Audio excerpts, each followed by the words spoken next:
আদালত পাড়ায় আরেকটা ঘটনা ঘটেছে। আমি আইনজীবী হিসাবে আমি মনে করি সেটি কখনোই সুখকর নয়। আদালতের কোনো কারণে ক্ষুব্ধ হলে উচ্চ আদালতে যাওয়ার সুযোগ আছে, কিন্তু আদালতের টেবিল চেয়ার ভাঙা, বিচারপতিকে নামিয়ে দেওয়া এগুলো ঠিক না। যেই প্রক্রিয়ায় তাকে গ্রেপ্তার করা হয়েছে এটা আরো সোবার প্রক্রিয়ায় হতে পারতো, আদালতের ভিতর থেকে গ্রেপ্তার না করে, অথবা তার মামলা হওয়ার পরে গ্রেপ্তারের সুযোগ ছিল। যে সাগর রুনি, তনু, বিশ্বজিৎ, আবরার, এই ধরনের যে চাঞ্চল্যকর ঘটনাগুলো ঘটছে, বিচার নিম্ন আদালতে হয়েছে, উচ্চ আদালতে দ্রুত বিচারের মাধ্যমে অ্যাটর্নি অফিস ভূমিকা রাখবে এবং তাদেরকে এক্সিকিউট করা হবে। যার যেই প্রাপ্তি সেই প্রাপ্তি শাস্তি প্রদান করে মানুষকে রুল অফ ল এর দিকে ধাবিত করবে। দেখেন, জামাত ইসলামী এত বেশি ভোট পেয়েছে, এত বেশি আসন পেয়েছে, এটা অভূতপূর্ব। সেলিম ভুঁইয়া ভাইয়ের সাথে তো আমার অনেকবারই আলোচনা হয়েছে।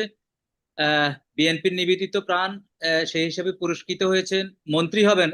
ওনার আলোচনায় মনে হলো যেন উনি আমার মনে হয় পররাষ্ট্র মন্ত্রণালয়ে যেতে পারেন, কারণ কূটনীতিক উত্তর দিয়েছেন উনি। আপনি প্রশ্ন করেছেন একটা, উনি কিন্তু প্রশ্নটাকে ওই কূটনীতির ভাষায় আর কি, if a diplomat says yes it means maybe, if he says maybe it means no, a diplomat never says no. Hmm. যাই হোক, আমাদের সবচেয়ে বড় কথা, আমরা একটি অভূতপূর্ব নির্বাচনের মাধ্যমে আমাদের সরকার গঠন হয়েছে, বিরোধী দল, শক্তিশালী বিরোধী দল এসেছে। আমি একটা টেলিভিশনে বলেছি সব পক্ষই জিতেছে। আমি এইভাবে বলি, কেন সব পক্ষ জিতেছে? দেখেন, জামাত ইসলামী এত বেশি ভোট পেয়েছে, এত বেশি আসন পেয়েছে, এটা অভূতপূর্ব। ওনারা জিতেছেন সেই হিসাবে। বিএনপি বলেছে ওনারা 2/3 মেজরিটি পেয়ে জিতবে, ওনারা তা জিতেছে। হ্যাঁ, ভোট জয়ী হয়েছে। জাতীয় পার্টিকে অনেকে বিরোধী দলের আসনে বসিয়েছেন। আমি অনেক বিএনপি নেতাকে টকশোতে বলতে শুনেছি, ভোট করতে ওদেরকে দিলে জামাত 20টা আসন পাবে, ওরা বিরোধী দল যাবে। জাতীয় পার্টি নিঃশেষ হয়েছে, অর্থাৎ মানুষ তাদেরকে ফ্যাসিস্টের জায়গায় নিয়ে তাদেরকেও ছুঁড়ে ফেলে দিয়েছে, অর্থাৎ জনগণের বিজয় হয়েছে। তারপরে ইউনূস সরকারকে আমরা অনেক কথা বলি, অনেক বকাবকি করি, অনেক তারা ডিজার্ভও করে বকাবকির, অথর্ব বলি, কিন্তু তারা একটি ভালো ভোট উপহার দিয়েছে। আমাদের আর্মি জলপাই রঙের যে পোশাক পরা, তারা যে স্টিগমাটাইজড হয়েছিল, তারা যে বিভিন্ন নির্বাচনে, 3-4টা নির্বাচনে তারা যে পক্ষপাতমূলক আচরণ করে মানুষের আস্থাহীনতার জায়গায় চলে গিয়েছিল, তারা রিগেইন করেছে। আমাদের পুলিশ থেকে শুরু করি সব, একজন টিউনের মতো লোক অনেক হাই আপস, অনেক বড় প্রভাবশালী প্রার্থীকেও অবৈধ ঘোষণা করেছে, তার প্রার্থিতা বাতিল করেছে। এই ধরনের সক্ষমতা আমরা দেখেছি। সুতরাং আমি মনে করি আমাদের সব ক্ষেত্রে, ইন অল রেসপেক্ট, আমি মনে করি আমরা সবাই সব জায়গা থেকে জিতেছে এবং আমরা একটা সক্ষমতার জায়গায় আমরা পৌঁছেছি। ইলেকশন কমিশন তো বটেই।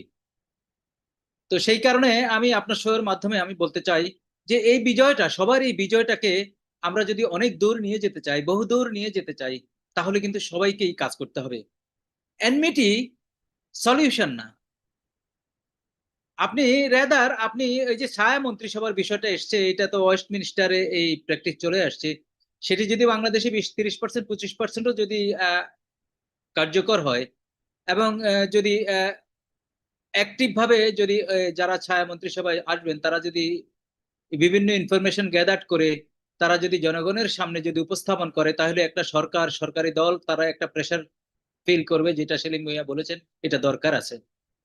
আমাদের দেশে গত 15-16 বছর তো ক্রাইসিস ছিল বিরোধী দলের, অ্যাবসলিউট মেজরিটি নিয়ে জোর জবরদস্তি করে একজনের হাতে ক্ষমতা ছিল, সেটি তো আশা করি 31 দফা প্রতিপালনের মাধ্যমে, সেলিম মিয়া বলছেন 31 দফার উপর ওনারা ফোকাস করেছেন। আশা করি এক ব্যক্তি প্রধানমন্ত্রী হবেন, আবার তিনি দলীয় প্রধান হবেন, আবার তিনি সংসদীয় দলের প্রধান হবেন, আবার তিনি মনোনয়ন বোর্ডের প্রধান হবেন।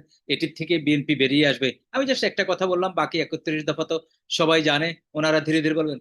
অভিনন্দন জানাই এই 5-6 দিনের ভিতর বিএনপি কে, যে খাল খনন কর্মসূচি জিয়াউর রহমানের, যেটি অত্যন্ত পপুলার ছিল, শুধু পপুলার না, এটার কার্যকারিতা এত ব্যাপক ছিল যে এই খাল খননের মাধ্যমে সবুজ বিপ্লব হয়েছে। এই খাল খননের মাধ্যমে খাদ্য সংসম্পূর্ণতা অর্জনের জন্য ব্যাপক ভূমিকা ছিল। এই খাল খননের মাধ্যমে স্বেচ্ছাশ্রম কি জিনিস, অর্থাৎ লোকালিটিতে স্বেচ্ছাশ্রমের মাধ্যমে জনকল্যাণমূলক কাজ করার একটা প্রকৃষ্ট উদাহরণ ছিল। সেটি অলরেডি শুরু হয়েছে। আমার কাছে সে জিনিসটা অত্যন্ত ভালো লেগেছে। এবং আমরা ইলেকশনের আগে জনাব তারেক সাহেব বলেছিলেন গাছ লাগানোর কথা, কত কোটি কোটি গাছ এবং কত কিলোমিটার খাল। আমি তো মনে হয় অনেকে হাসি তামাশা করেছেন, সেটি বাস্তবায়ন হবে। ইভেন সেটি যদি 50% বাস্তবায়ন হয়, আমি মনে করি বাংলাদেশ ঘুরে দাঁড়াবে এবং এই একটা কর্মসূচি, একটা কর্মসংস্থান তৈরি হবে। বৃক্ষরোপণ থেকে শুরু করি, খাল খনন থেকে শুরু করি, কৃষি বিপ্লবের যে ঘটনা ঘটবে। যেমন এই সুবাড্ডা খাল, ঢাকার ভিতরে একটা খাল। আমি শহীদুদ্দিন চৌধুরী আনি সাহেবকে দেখেছি, উনি ঘুরে ঘুরে দেখছেন ওইটা পরিষ্কার হবে, আমাদের বুড়িগঙ্গা পরিষ্কার হবে। যদি এই জিনিসগুলো করে শুরুতেই, যে যে জেস্চারটা দেখিয়েছেন সেটি অত্যন্ত ভালো। তবে সবচেয়ে একটু খারাপ লাগে যে যে যে মন্ত্রী পরিষদ হঠাৎ করেই এসেছে, মন্ত্রী যারা হওয়ার কথা ছিল না হয়েছে, এটি রাজনীতির নিয়ম।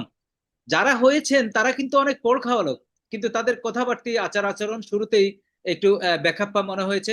আশা করি তারা রেকটিফাই তো হবে। বিশেষ করে জামাত ইসলামের পক্ষ থেকে যেসব অভিযোগগুলি তোলা হচ্ছে এবং জনাব আলী হাসান ওসামা যেসব কথা বললেন, এগুলিকে আপনি কিভাবে মূল্যায়ন করবেন এই মুহূর্তে? তো মনে করি কেউ না কেউ সত্য।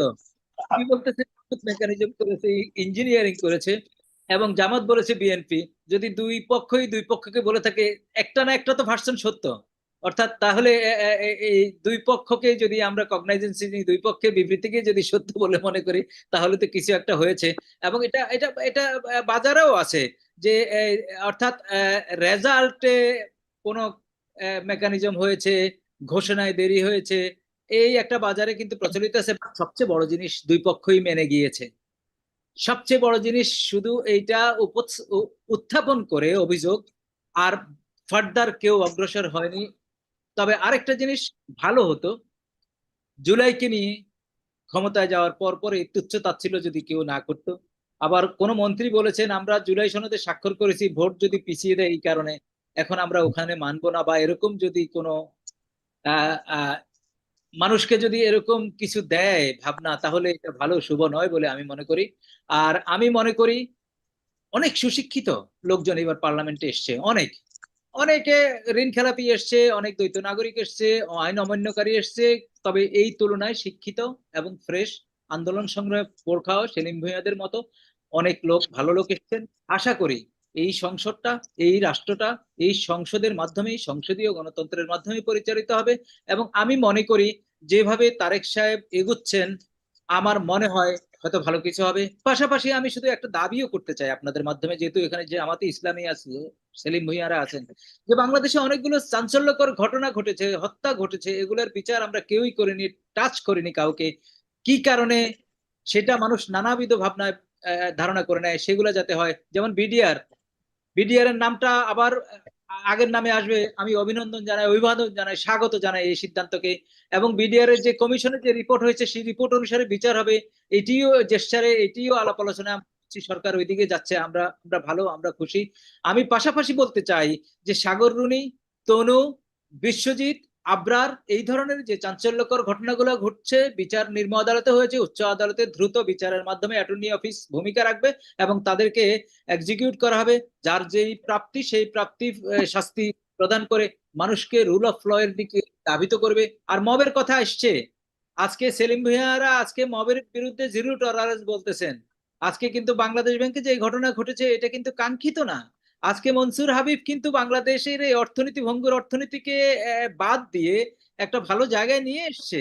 আর আসুক আর না আসুক, এই ভঙ্গুর অবস্থায় দায়িত্ব পালন করেছে, তারা অ্যাটলিস্ট একটা গোলাপ ফুল দিয়ে বিদায় করা যেত।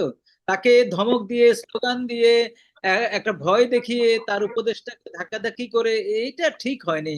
এবং এই বাজে কালচার থেকে আমাদের বেরোতে হবে, যেটি স্বরাষ্ট্রমন্ত্রী কমিটমেন্ট করেছে। আমি জানি না উনি কি করে। আদালত পাড়ায় আরেকটা ঘটনা ঘটেছে, আমি আইনজীবী হিসাবে আমি মনে করি সেটি কখনোই সুখকর নয়, কখনোই কাঙ্ক্ষিত নয়। আইনজীবী হিসেবে মনে করি আদালতে গিয়ে এই ধরনের আচরণ, এটি কখনো, এটি উচিত না। এবং আইনজীবীর যদি কোনো বক্তব্য থাকে, ডায়াসে দাঁড়িয়ে সে তার বক্তব্য দিবে, তার লিবার্টি আছে ওখানে, তার বক্তব্য দেওয়ার স্বাধীনতা আছে, ইমিউনিটি আছে। আদালতের কোনো কারণে ক্ষুব্ধ হলে উচ্চ আদালতে যাওয়ার সুযোগ আছে, কিন্তু আদালতের টেবিল চেয়ার ভাঙা, বিচারপতিকে নামিয়ে দেওয়া, এগুলা ঠিক না।